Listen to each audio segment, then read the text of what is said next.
Alors, Monsieur Euro, avant l'enregistrement, vous nous mentionniez que vous voudriez qu'il y ait plus de citoyens à Pressac. Pouvez-vous nous parler un petit peu de votre projet d'attirer des gens à Pressac? Bien, écoutez, dans un premier temps, quand j'ai été élu en novembre dernier, on a une population de 920 habitants. Et mon objectif dans 4 ans, c'est d'atteindre le 1000 habitants. Alors, pour ce faire, bien, on veut mettre en place des garderies, évidemment. On est en train de bâtir un nouveau centre communautaire. Écoute, un projet qui est fort intéressant. C'est un projet qu'on a depuis 5 ans sur les tablettes, qu'on peaufine de plus en plus. Et là, on est en train de procéder à la construction comme telle. Alors, ça va attirer des jeunes familles.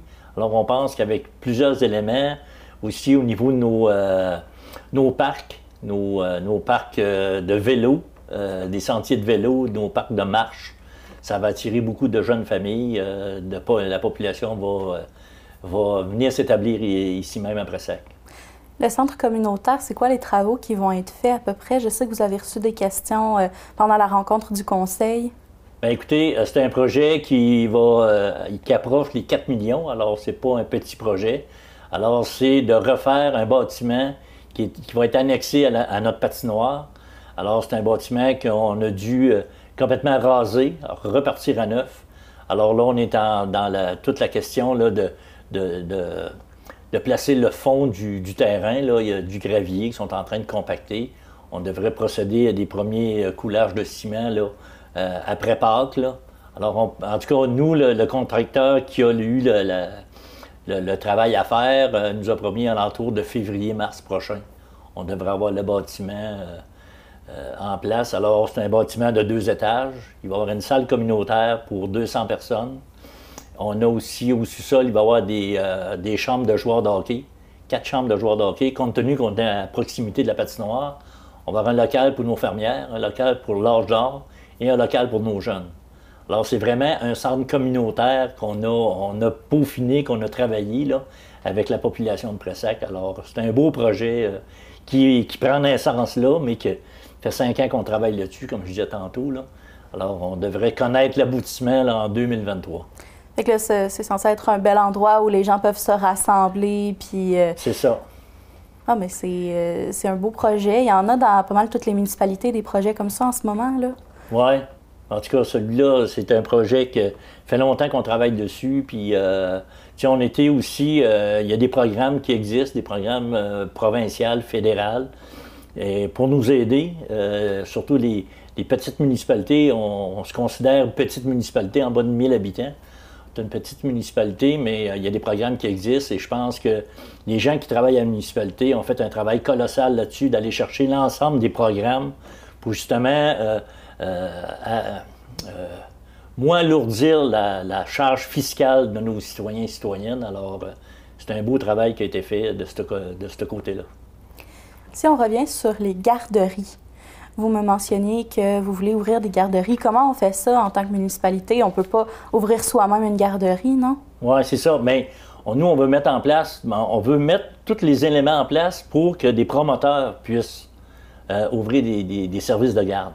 Alors, est-ce qu'on a un terrain qui serait disponible de la municipalité qu'on pourrait mettre en place, qu'on pourrait offrir à des gens qui veulent partir une garderie? Y a-t-il des locaux qui seraient disponibles?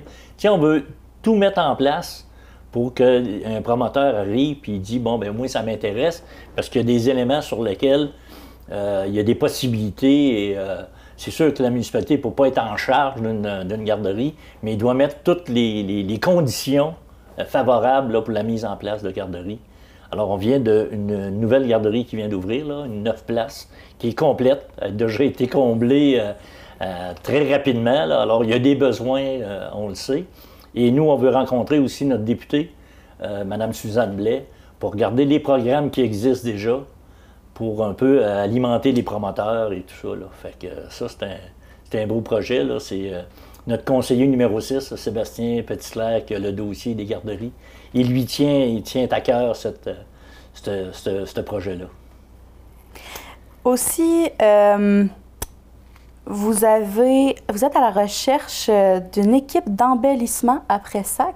Oui. Qu'est-ce que c'est une équipe d'embellissement? Bien, écoutez, on avait des bénévoles qui nous donnaient un coup de main au niveau d'installer les fleurs dans notre communauté. La municipalité a un budget assez important qu'on met à la disposition du comité. Et là, il installe là, des bacs de fleurs un peu partout dans la municipalité pour fleurir notre coin. En même temps, c'est bon pour les gens qui viennent visiter notre municipalité. Bon, on a des belles plantes, on a des beaux paysages. Alors, le comité va faire ce travail-là. Puis en même temps, mais il va regarder qu'est-ce qu'on pourrait améliorer encore. Tu sais, je pense que le comité va servir à ça. Là.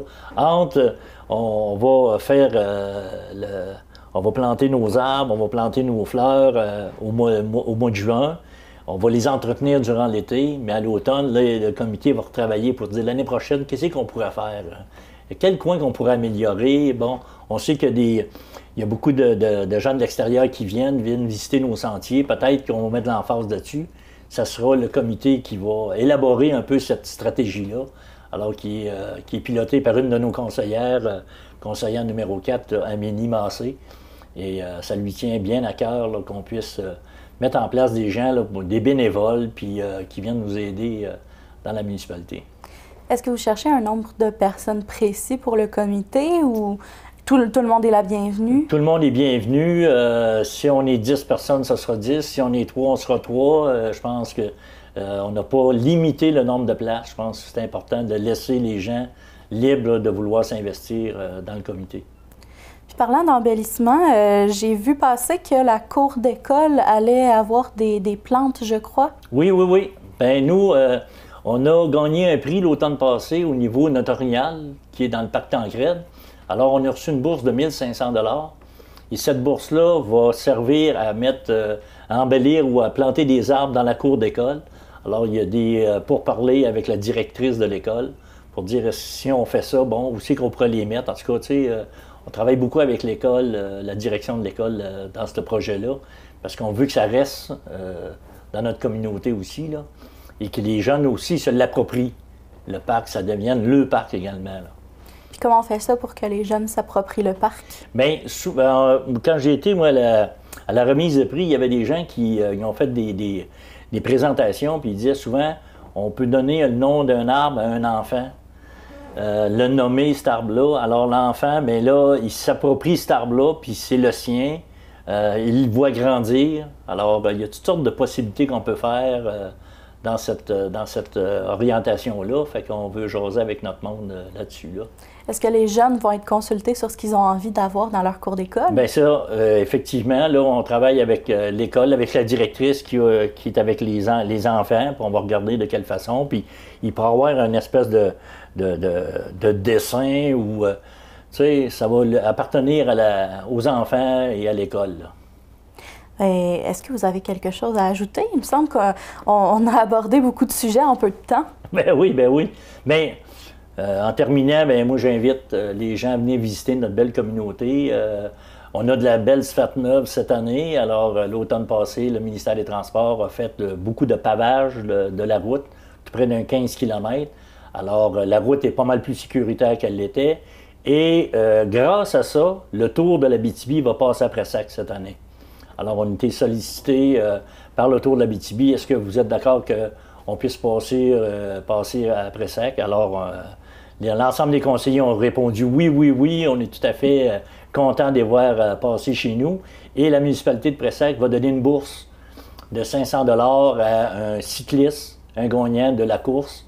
Alors, ils appellent ça le sprint des maires. Alors, la municipalité de Pressac va participer à cette activité-là. Alors, on est très contents, très heureux. Merci beaucoup d'avoir été là aujourd'hui. Bien, merci beaucoup, ça fait plaisir. Bonne journée.